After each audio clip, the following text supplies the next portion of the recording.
I'm going to discuss a little bit of Big Brother because there's some stuff that's gone on. I've been in Vegas for the last 5 days, and so I haven't been able to watch it, but I've been keeping track.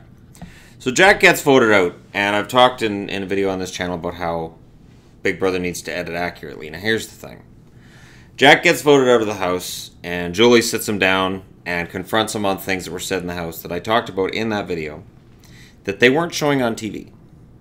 So clearly, the outrage that was going on online with some of the things he was saying built up enough that they went, well, we're not going to show it on the air, but when he gets voted out, we're going to have to address it. So he gets voted out, and they address it. Now, I've read 2 interviews with Jack since then, and I've watched his bit with Julie, and I will say this. The one thing that gets tricky is if cameras were on any of us 24/7, odds are we could get caught saying things that people go, oh, that wasn't very, oh, did you hear what he just said? There is an outrage culture. It exists, and I see it all the time. And this is not a left versus right thing. It happens on both sides. Where I'll see, and it happens very often on Facebook and Twitter and even Instagram, where I'll see a post and somebody will be like, can you believe this person said that? And I go, no. So I'll look it up, and either something gets taken out of context, or they said something that was offensive, but they didn't mean it in the way it was said, or they corrected it. Now, I will say this in Jack's defense, and I will say this in his defense. He hasn't run from any of the things that were said, and he's apologized. And part of the outrage culture, and this is what drives me nuts, is when somebody comes out and they say, I understand that people got upset at what I said, I understand people got upset about something I did, and I'm sorry. And they'll say sorry, and then people will go, nah. And that's how people are. And I try my best not to be that way. So while I'm not going to pull down the video where I talk about Big Brother needing to edit accurately, because it's true, they need to make sure that what they're putting on TV accurately represents what's going on in the house, and they don't. They really don't. So I'm not letting them off the hook with that. But at the same time, it harkens back to when I was in, I remember when I was in middle school, and I had a girl confront me about a rumor that was going around, and people had told her I'd started that rumor. And I didn't. I'm like, I don't know what the hell you're talking about, but it was a matter of this was a girl that I was interested in, and the guy who had started telling people I was spreading this rumor about her was a guy she would end up going out with pretty soon after. So this was more of a, I'm going to start this crap about him so that it's middle school stuff, right? So she confronts me after school. I'm like, yeah, I never said that. So one of her best friends goes, I can spot a liar. Look me in the eyes. Tell me. So I looked her right in the eyes and I said, I never said that. And she goes, he's lying. He's lying. I can tell you right now, he's lying. He's a liar. That is now what we do online. Well, and again, I'm not excusing things that were said in the house. And, excuse me, at some point Jack was pulled aside and told, dial it back. That's why when they asked him, they said, are you surprised about these things that you were confronted with when you came out of the house? He said yes and no. So he knew that he had said some things that people were upset about. Clearly, he'd been called to the diary room at some point, and they went, Jack, just stop, please. He was like, all right, so he dialed it back. I know when I've had, you know, your regular 9-to-5 jobs, when I've had crappy jobs, how many times have we had it where somebody will come by, some employee, and we'll be like, man, I can't stand that person. Holy crap, I can't stand them. Now, in the Big Brother household, you have this where you are stuck with that person in a house 24/7. And it could be anything that drives you nuts. Now, what Jack says is that there was something that happened with Kemi in day 2. Where day 2, she said something that got back to him. He didn't confront her.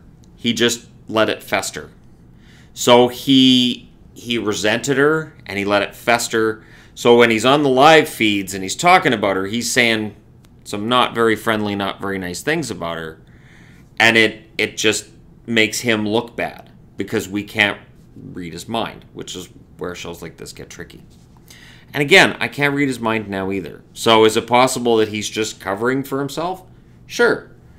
Am I in a position to make that decision? No. I'm not his biographer. So I would imagine that at this point Jack feels like crap for some of the things that happened in the house. And he didn't win. And he talked about how what they were doing with creating this mega alliance was they were trying to kind of do what was done the year before. Don't. And no, it didn't work. And just don't. I think the biggest mistake they made, when you have an alliance of 8 people, the odds of one of those people in that alliance ducking out and playing both sides of the house goes up. I think you're better off with an alliance of, ideally it's 2. Ideally, I think your alliance is 2. If you have enough people that you trust who will keep their mouths shut, you can go to 4. The biggest problem in this house has been people keeping their mouths shut. Christy has shot herself in the foot so many times with just beaking off.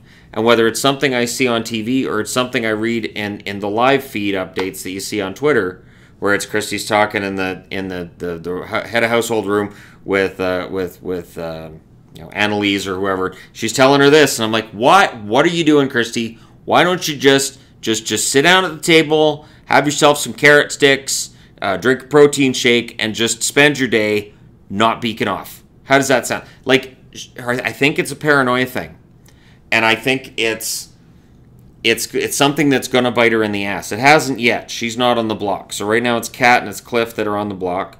Spoilers. And we'll see which one of them goes home. It looks like it's probably going to be Kat. And it's that Kat and Holly indirectly knew each other before they went in the house. And they knew that. They figured that out when they were in the house. And now people are like, they know each other. They know each other. And the paranoia is there, even though Tommy and Christy knew each other before they went in the house. But nobody's figured that out yet or something, I guess. Yeah, it's tricky because at this point, if Kat goes, then what's left of 6-shooter still controls the house. Right? So you've still got Mickey in there. He can still kind of run the house. And really the next head of household's going to decide it. I think if they were smart, they'd vote out Cliff. I think Cliff's the better game player. Cliff's already been voted out once. I think it'd be really easy to turn around and say, you know what, we got to vote Cliff out. He's a strong game player. And Kat, maybe it's, the Kat-Holly thing. I don't know. But it's going to be interesting to see what happens from here. And again, Jack and what he said, because I did the video and I said, here's what I heard. Here's what happened. Here's how it looks to me. And I'm not changing my tune on that. But when a guy comes out and defends himself, I'm perfectly willing to listen. And I think that's something that, again, with outrage culture, we don't always do. Where we'll kind of, okay, I have my mind made up. That's that. That's it. Done. And I don't work that way.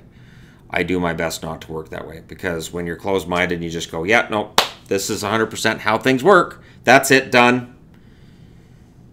I don't care what that person says. I've made up my mind who they are, what they are, and what they're about. I think you're hosing yourself in that situation. Personal opinion. So in the vein and in that with that idea of everybody deserving kind of a second chance, I would certainly hope that when this show is over, that a conversation can be had about how this is done. And I understand that the person who was in charge of casting this year with that part of the cast where Jack was in apparently has been fired, and there's other people on their way out the door. There needs to be a conversation had about how the whole Big Brother thing works. So we'll see what they do, and we'll see what other people have to say about Jack as well. And it is interesting because the whole court of public opinion is It's really, really dicey. It can really turn either way. And you can go from being America's sweetheart to being a villain overnight. But going the other way is really, really difficult. Because once you've become the villain, proving to people, well, I'm not really a villain. I know what I said, but what I meant was, a lot of people are going to be like, yeah, we know what you meant. We know what you meant. And I hope that doesn't happen here.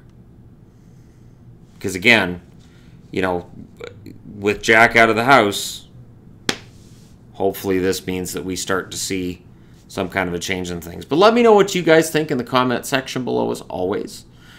And that whole argument of whether or not you believe Jack, or if you think he's just trying to cover his backside because, you know, he understands that America's mad at him, or whatever it is, let me know what you guys think. And again, and I mean it, the rage culture's on both sides of the aisle. This is not something that once I could go, oh, they're horrible on the other side. We're right over here. We're fine. Oh, no. You guys are the bad ones. We're fine over here. No. Both sides have got to sit in a corner and just please understand that there are two sides to a story. And in most cases, the truth is somewhere in between. So it's not really an issue of you're right, you're wrong. It's usually an issue of these guys have some points, these guys have some points, and the truth is somewhere in the middle.